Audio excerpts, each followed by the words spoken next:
황기찬은 최근 회사 안팎에서 몰려드는 압박에 시달리고 있었습니다. 그는 YL그룹을 지켜내기 위해 새로운 투자처를 찾아야 했습니다. 그때 그의 곁에 있던 윤 비서가 조심스럽게 말을 꺼냈습니다. 회장님, 혹시 YDB 인터내셔널이라는 회사를 들어보셨습니까? 글로벌 투자사인데 최근 한국 시장 진출을 준비 중이라고 합니다. 그리고 YL그룹과의 계약을 원한다는 움직임도 포착됐습니다. 황기찬의 눈빛이 번쩍였습니다. 뭐라고? YDB라면 자금력이 어마어마한 곳 아니냐? 당장 연락해. 내가 직접 만나겠다.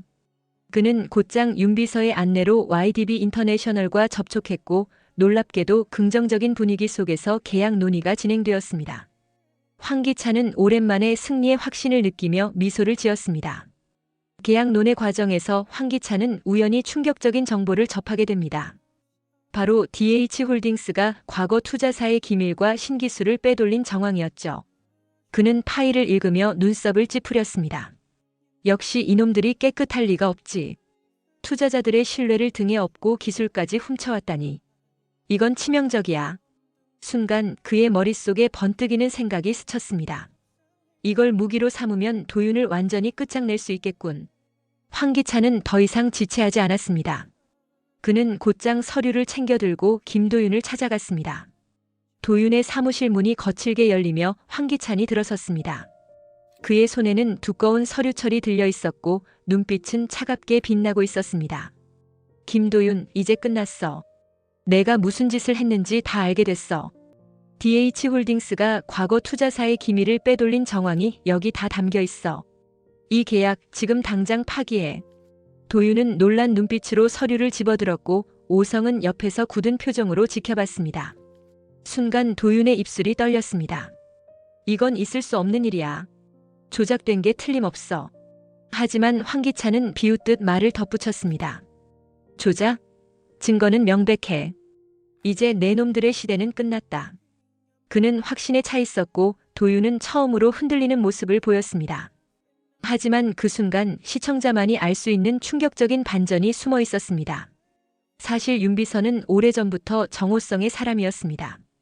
윤 비서는 오성에게 은밀히 보고를 올리며 속삭였습니다. 계획대로 진행됐습니다. 회장님께 거짓 정보를 흘렸습니다. 이제 황기찬 스스로 계약 파기를 요구하도록 몰아갔습니다. 정호성은 입가에 서늘한 미소를 지었습니다. 좋아. 황기찬은 자기 발로 무덤으로 걸어 들어간 거야. 도윤이 흔들리겠지만 결국 우리가 원하는 대로 판이 짜여질 거다. 즉 황기찬이 발견했다고 믿었던 DH홀딩스의 비리 서류조차 오성이 미리 준비한 함정이었던 것입니다.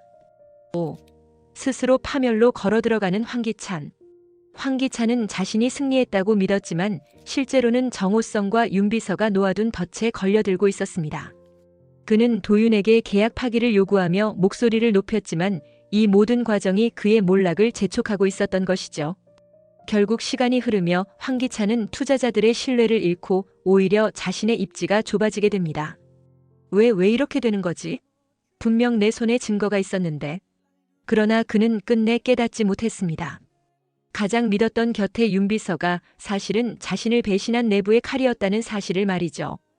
DH홀딩스의 비리 문제를 캐낸 황기찬은 자신감에 차 있었습니다. 그는 마치 승리를 확신한 듯 도윤과 오성을 불러내 회의실 한가운데에서 서류 뭉치를 내던지며 말했습니다. 내 놈들이 무슨 짓을 해왔는지 다 알고 있어. 계약은 끝이야. 파기하지 않으면 더 큰 화가 닥칠 거다. 그의 목소리는 단호했고 눈빛은 차갑게 빛났습니다. 오성은 순간 움찔했지만 도윤은 이를 악물고 담담하게 받아쳤습니다. 내가 가진 게 뭐든 진실은 결국 드러나게 돼. 그렇게 협박한다고 우리가 무너질 것 같아? 황기찬은 코웃음을 치며 새로운 카드를 꺼냈습니다. 내가 판은 이미 다 짜놨다. 새로운 투자자가 곧 도착한다. DH홀딩스는 내 손에 다시 일어서게 될 거고 넌 끝이야. 그는 의기양양했고 오성과 도윤은 불길한 예감을 지우지 못한 채 문을 바라보았습니다. 곧이어 무거운 문이 열리고 한 사람이 들어섰습니다. 충격의 새 투자자 정윤희. 모두가 숨을 죽인 순간 등장한 인물은 다름 아닌 정윤희였습니다. 황기찬의 얼굴은 순간 굳어버렸고 회의실의 공기는 얼어붙었습니다. 정윤희는 단호한 발걸음으로 자리에 앉으며 말했습니다. 놀랐나 보네, 황기찬 씨. 나는 단순한 투자자가 아니라 이 판을 바꾸러 온 사람이지. 그녀의 손에는 두꺼운 서류철이 들려 있었습니다. 바로 김도의 사건의 진실이 담긴 증거들이었습니다. 황기찬의 입술이 떨렸고 그는 억지로 웃으며 말을 흘렸습니다. 이게 무슨 쇼야? 내가 여길 왜? 그러나 정윤희는 흔들리지 않았습니다. 이건 쇼가 아니야.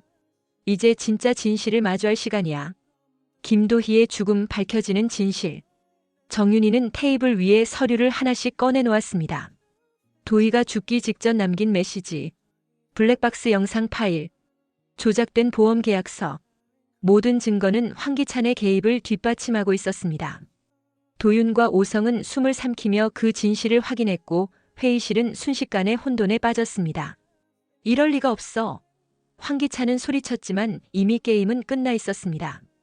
정윤희는 담담히 말했습니다. 당신이 감춘 사건 이제 내가 밝힐 거야. 도희의 억울한 죽음을 세상에 드러낼 거야. 정윤희는 단순히 진실을 밝히는 데서 멈추지 않았습니다. 그녀는 이미 투자 계약을 통해 DH홀딩스의 대주주가 될 준비를 마쳐두고 있었습니다. 나는 이번 투자를 통해 최대 주주가 된다. 황씨 일가가 피땀 흘려 지켜왔다고 믿었던 권력과 부, 이제 모두 내 손에 들어오지. 황씨 가문은 절망에 빠졌고 내부 임원들조차 등을 돌리기 시작했습니다. 언론은 황씨 일가의 추락을 대서특필하며 대중은 권선징악이라는 통쾌함에 환호했습니다. 황기찬은 분노에 차소리쳤습니다. 감히 내가 우리 가문을 무너뜨려. 내가 뭔데? 정윤희는 싸늘하게 대답했습니다. 나는 진실을 되찾는 사람일 뿐이야. 도희가 흘린 눈물의 대가 이제 내가 치를 차례지. 그런데 사건은 여기서 또 다른 파장을 불러옵니다.